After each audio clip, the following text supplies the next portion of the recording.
Hey everybody, this is a bit of advice. I'm Joshua Birdsell, your show host from Alabama, and today we're speaking with Bob Burg. Dennis started a bit of advice on air several months ago, and we now have over 100,000 likes on Facebook, and we are also on Twitch. And after the live feed, this video will be up on our page on a bitofadvice.org. Also check out our page yesplaceradio.org, and we are going to be on YouTube as well after the show.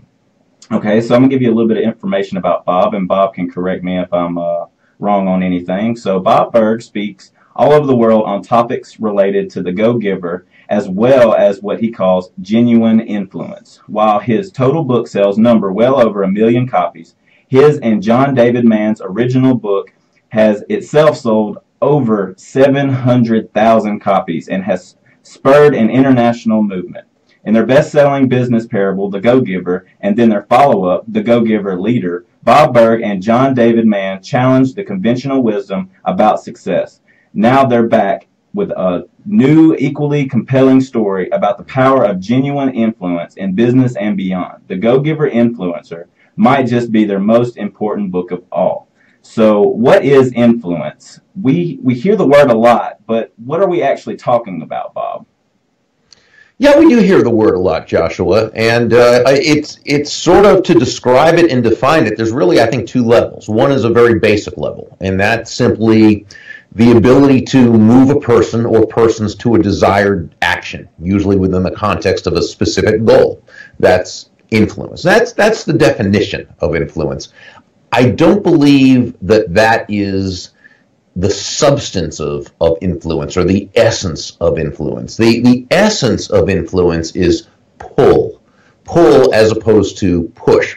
Right. We've often heard the saying, how far can you push a rope? And the answer is not very far, at least not very fast or very effectively, which is why great influencers don't push. So really what pull is, and what we mean by this, is it's an attraction. Great influencers attract people to themselves first, and only then to their ideas.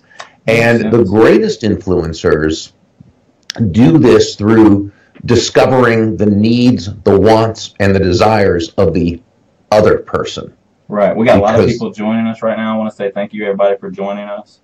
I see you, Taylor Estes. I see you, Heather, Cody, Edith, Robbie. I'm thankful for you joining us. Stay tuned. We got a lot of good questions and a lot of good things. If you like to ask a question, just ask a question right here. We can see it and we can ask. All right, so I'm going to go on to the next question real quick, Bob. Bob, can we go through the 5 secrets of genuine influence real quick? I see the first one is master your emotions. And I also want to know about the seatbelt principle of emotions. So this should give you the floor for a second. Well, it all begins with mastering your emotions, because it's only when we're in control of ourselves and control of our emotions that we're even in a position to be able to take a potentially negative situation or person and turn it into a win for everyone involved. We know this, yet how often do we as human beings allow what someone else says or does to kind of push our emotional hot buttons, and we cause we cause ourselves to become frustrated or helpless feeling or angry, right? And we say or we do something that's totally counterproductive. Right. Again, we know this, but we do it anyway. Why? Well, because we're human beings, and it's how we're built, right? Human beings are emotional creatures. We'd like to think we're logical, but to a certain extent we are, but we're pretty emotion driven. We make major decisions based on emotion. We back up those emotional decisions with logic. We rationalize. That's right. Which, if you break up the word rationalize, Joshua, it simply means we tell ourselves rational lies. Okay? and so what we need to do is not try and deny our emotions, not try and forego them. First, that wouldn't be logical. Secondly, it's not necessary. Emotions are a great part of life. They bring us joy. They make life worth living. Right. So, no, we don't need to forego them, but we do need to make sure we're their master, not, you know what I'm saying? Right. And that we're controlling them. We're mastering them as opposed to they mastering us. Or, as one of my great friends, Dadi Scumaci, says, take your emotions along for the ride, but make sure you are driving the car. In other words, you're in the driver's seat. Right. Your emotions are in the passenger seat,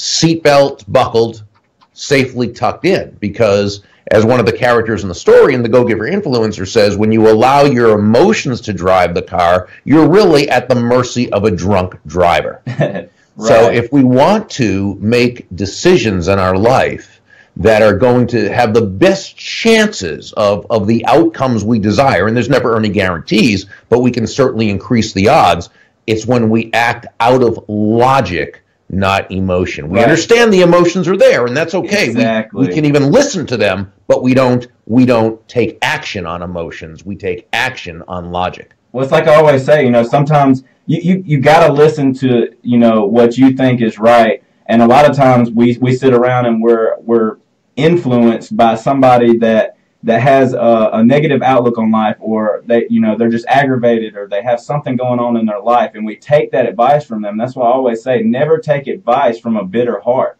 because that advice is not going to be any good. It might even set you back, and it's going to, that's a great point. It's going to cause a lot of anger inside of you. So that's what kind of reminded me of what you're saying here. Okay, so I'm going to go on with the next one. The second one is a step into the other person's shoe. I see that you and John use a somewhat odd suggestion, which is to listen with the back of your neck. What in the world do you mean by that? Well, when we say step into the other person's shoes, it's a very well-known saying, and it sounds kind of easy, but when you think about it, most of us have different size feet. So we can't necessarily step in the other person's shoes. Right. And what we mean by that is we all come at the world from different sets of beliefs. We see the world differently. We see things differently. And most conflict is a matter of two or more people seeing the same basic thing from different points of view. Right. So we need to be able to step into their world. We need to be able to understand their thought processes, even if we don't agree with them. We need to understand, how do we do that? Well, that, and we ask questions. Right. And when we ask these questions, we do this so that we can discover, and as entrepreneurs, which most of your viewers and listeners are, they're entrepreneurs. You're salespeople, okay? And you may not want to think you are, but you are. You need to sell the service that you represent. Right. And selling is basically defined as discovering what the other person wants, needs, or desires, and helping them to get it. So you want to step into their shoes and basically think about what their needs are and what their situation is right at hand, so that you can sell them the product, is basically what you're saying, right? Sure. Well, remember, they're buying for their reasons, not for our reasons. Right, exactly. And we may even think that the product has some great benefits to it that everybody would love, but that's not necessarily how the other person sees it, right? They see benefits in it that you may not even be thinking of, or you may not think is important because they're not important to you, but they'd be important to them. So you've got to ask questions and listen, and this is the key. And as one of the mentors in the story told his protege, don't just listen with your ears. That's surface listening. That's the kind of listening that we do so that we can come back with something, right? We're listening just long enough that we can speak. No, listen with your eyes. Listen with your posture. Listen, he said, with the back of your neck. And what he meant by that was to put your entire being into listening. It's very Zen-like. You're actually feeling that from the back of your neck. And what happens is two things. One is you're really engaging with this person, and you learn more. And when you have more knowledge, you're in a much better position than you were before. Secondly, when you listen like that to someone, they feel heard. Right. It's and almost they like feel the understood. expression, your hair standing up on the back of your neck, on how important that is. It's almost like that expression. Okay, that makes a lot more sense. Okay, so the third step is set the frame. Explain the secret. Well, a frame is the foundation from which everything else evolves. Okay, I often use an example of a perfect frame that I saw when I was in a Dunkin' Donuts restaurant once. There was a little boy, a little toddler, about 2.5 years old, and he was running around. And his parents called him over back to the table. So he starts to walk over, and he falls. He slips on the floor. Now, he wasn't hurt, but he was shocked, you could tell. Yeah. So he looks at his parents in order to get their interpretation of the event. Okay, in other words, what happened. He wanted to know, what happens next. Now, I really believe that had the parents gotten upset and gotten panicky and scared and run over and, oh no, are you okay? I think he would have started to cry. Yeah. But the parents handled it just beautifully. They walked over quickly but very calmly. They had smiles on their face. They began to laugh and applaud and, oh, that looked like so much fun. What a good trick. And the little boy began to laugh. Right. What the parents did is they set a productive frame from which he could operate. When you set the proper frame, you're 80% of the way there because everything's operating from that premise. Now, this could be you can set a frame by smiling when you meet someone or a good handshake and looking them in the eye. There's many ways to set a frame. What we also need to do, though, Joshua, is be ready to reset someone else's negative frame. Okay. And so, in other words, we don't want to buy into their frame. Let's say, for example, you're about to do a presentation for a new prospective customer. Okay. And she is seems kind of angry or seems kind of defensive. Now, you never know. She may have had a bad experience with a salesperson or may have, who knows what's going on in that person's world.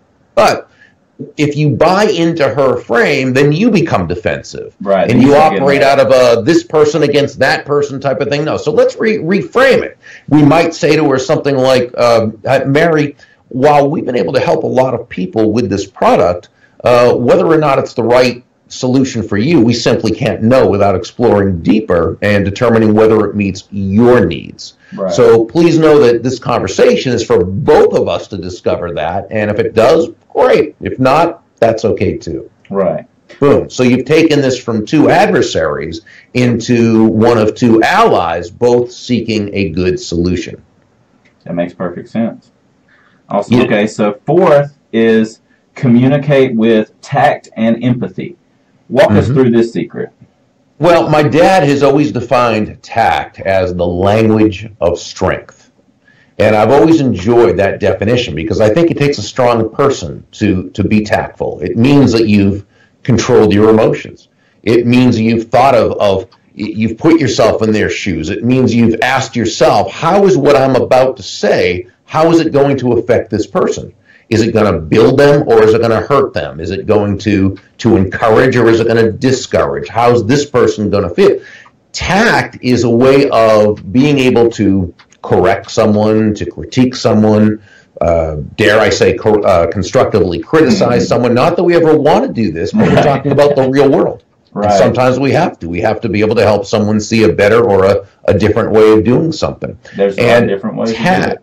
Yeah, tact allows us to do this in such a way that not only is the person not defensive toward us and resistant to our ideas, but they're open to us and they're much more accepting of our ideas. And that's what tact really allows us to do.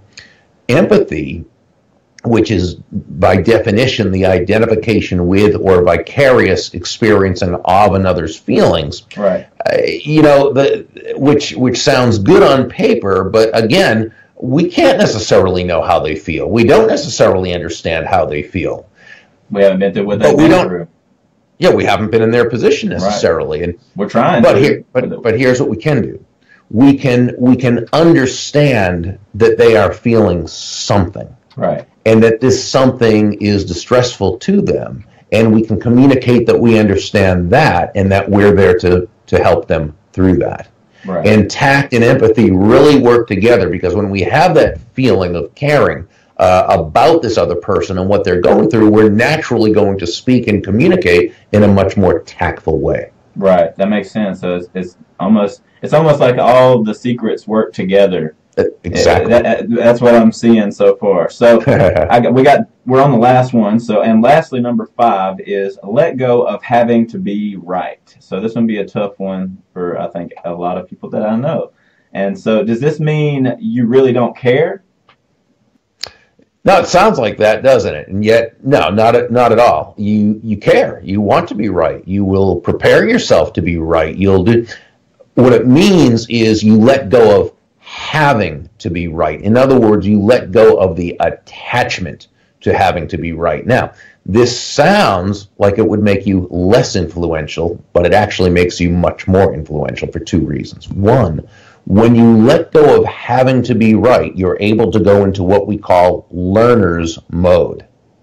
You've probably come up against people, Joshua, that just cannot admit they're wrong, or cannot even be wrong, cannot admit to themselves. Right. I mean, they have an idea, okay, and they are going to, no matter how logically it's proven incorrect, they're not going to budge. In fact, what they do is they fall victim to what's called confirmation bias.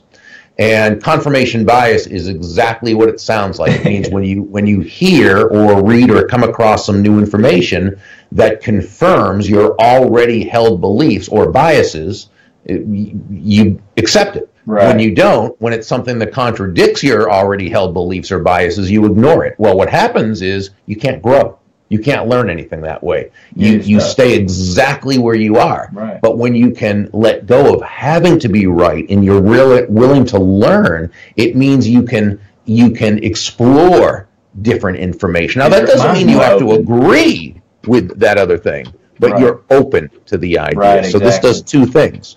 One is it equips you with more knowledge. Right. Secondly, this other person, they understand that they're dealing with someone who's not looking to defeat them or overcome them or make them wrong. They're dealing with someone who's seeking truth. Right. And they're much more willing to go with that same way of being. Exactly. It's kind of like it's not really about being indecisive or undecided. It's just being open. Open to new things, open to saying, well, anything's possible, because I like to say that a lot, anything's possible, anything can happen. You just gotta stay, working and stay doing what you like to do and what you enjoy and what your passion is. And if you stay into that, you can't help but be successful, because it's not always about the money, And so that leads me to the next question. So you say there is one sentence that is guaranteed to prevent misunderstanding. Yeah. Sounds too good to be true. Okay, so we were talking about the team leader saying as soon as possible, and different people didn't have the project in. I think that one person had it in, two people didn't. So what happened was, when we go through it, we find out that there's 4 different people, all with different definitions of as soon as possible. The sentence, what you would ask is, you'd say, Dave or Mary, whoever the team leader is, just for my own clarification, a company where as soon as possible, is there a specific day or time you're thinking of? And then that person would say, yes, Wednesday afternoon, 5 o'clock. That's the deadline. Okay. So whenever you want to make sure that there's not a misunderstanding, you never assume that the other person knows what you mean by a certain term, and you never assume that you understand what they mean by a certain term, because they don't and you don't. Right. So you simply ask the person to clarify.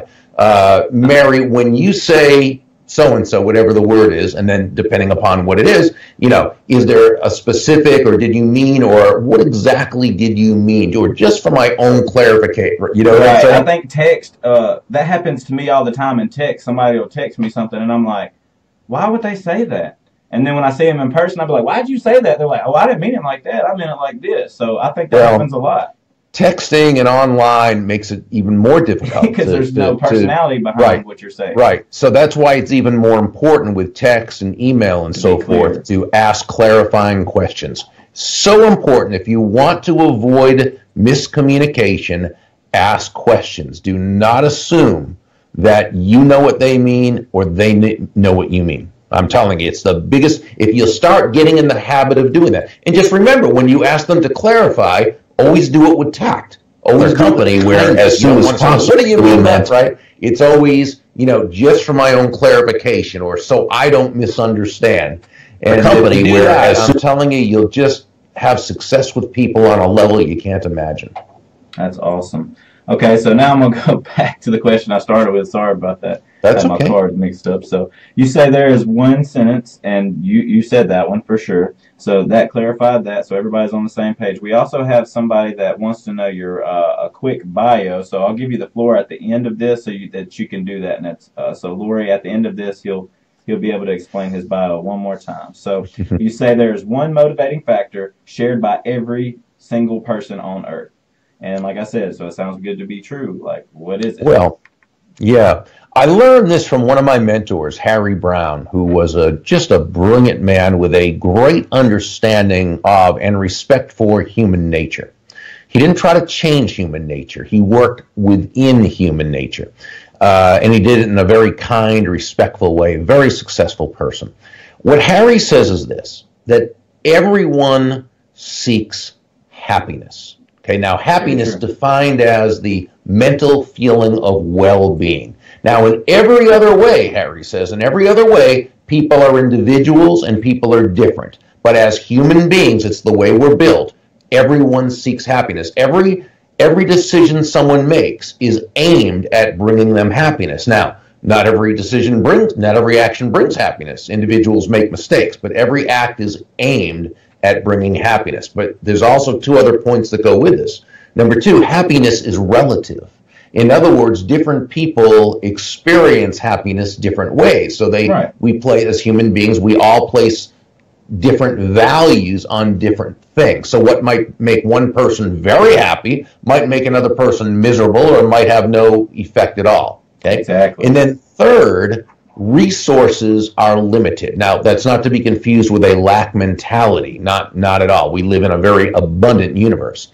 But individually, we all have a limited amount of time, a limited amount of energy, a limited amount of money, a limited amount of knowledge, right? So we constantly have to make choices. So every decision someone makes, that you make, that I make, that any other person makes, will always be based on whether they believe it will bring them closer to happiness, based on how they understand happiness, and based on the choices that the options they believe they have. When you understand this, and not fight it, but understand this, you'll never again have to wonder why someone didn't take a particular action, even one that you thought they should take. Right. They did it based on that criteria. Right. And so everybody's motives are not always what you think. You know? Exactly. You just said it beautifully. Absolutely. That's I totally get that, and I got to respect that, man, because a lot of people, it's good to bring awareness to that, because sometimes people are just misunderstood. Sometimes people think that somebody's so happy and and then you get in a room with them by themselves and they're like the most depressed person that you've ever seen, and it's like, wow, like I didn't see that coming, so it's good to have, the system like you're saying, where how to basically put yourself in their shoes and be able to understand their placement and what they're saying. I think that's very important. Understanding and communication, that's in relationships, friendships, marriages, all that is very important. Communication is key, for a team to be successful. So we have the gold nugget, which is the final question, and it is, what would you say is the most important advice on life that you have learned that you can give for a young and upcoming writer? For an upcoming writer? Yes, sir. Well, develop an area of expertise that you feel very comfortable sharing with others, that you have a desire to share with others. And then understand that writing is just one part of the process. If you want to be published, you need to know how to go through that process of finding an agent and being able to write the inquiry letters and the proposals, how to build your platform, how to market your book, how to sell your book. Since the Go-Giver first came out 10 years ago, I still do probably 2 or 3 interviews a day. I'm constantly promoting the book. Okay, that's the awesome. new one. Well, thank you, but that's part of the it's part of the process. Yeah, that's right. It's an entrepreneurial venture in itself. So now that the new book, the Go-Giver Inluencer, has just come out, I'm going to be doing that constantly, and because that's part of the process. That's right. So I think it's understanding that if you want to write a book and you want that book to to go somewhere, right, you need to approach it as a business in and of itself. Exactly. You got to go into it, thinking of everything that you can think of. But a lot of people don't know the knowledge that you've experienced over time. Unfortunately, that's why it's so important to have shows like what we have here, man. I really enjoy, you sharing this. Thank you. I appreciate that, Joshua. And fortunately, there's pretty much information out there on anything that someone wants to do. So, regardless of what it is, seek out and find the information. They had to spend the time on their own and go out there and seek it. Okay, so we're getting very close to the end of our show, and I wanted you to know if you can tell us your information so that we can reach you if we need your help or if we can use your services, get your book, where can we get your book at, things of that nature. Best place to go is thegogiver.com without the hyphen. It's just thegogiver.com. And on that page, you can click on the purple book, the Go-Giver Influencer. It will take you to a page where you can get 2 chapters to read first if you'd like to see if you like it before clicking through. You can check out our podcast and connect with me on social media. So, visit thegogiver.com, hang out, and have some fun. Awesome. Yeah, I've seen that you have, is this the 4th one in the series, number 4, the 4th book? Yes, I've seen that. So it's a series of books. It's not just one book that you just wrote. It's actually a series. Yeah, but they all stand alone. They all different stories. Yeah, they're all set in the same fictional town, and every so often there's characters that come back. So people who've read them from the beginning, from the Go-Giver, will see certain things. But no, you could start with any one of them and work your way backwards, or just read 1 or 2, and that's fine. Awesome. Well, I thank you so much for your time today, Bob, and I've really enjoyed this show. Hey, we had a little bit of technical difficulties in the middle. I think we'll get it worked out. That happens. That happens. Not a biggie. In the big scheme of things, that's small stuff. That's very true, man. Well, thank you so much for your time. We're going to be signing off now, and thank you, man. I just can't stress. It's an honor to be in front of you, speaking to you right now. So everybody out there that's listening, thank you. Everybody have a good day, and I'll see you next week at 5:30 on Tuesday for another bit of advice, and we'll have another special guest. Thank you.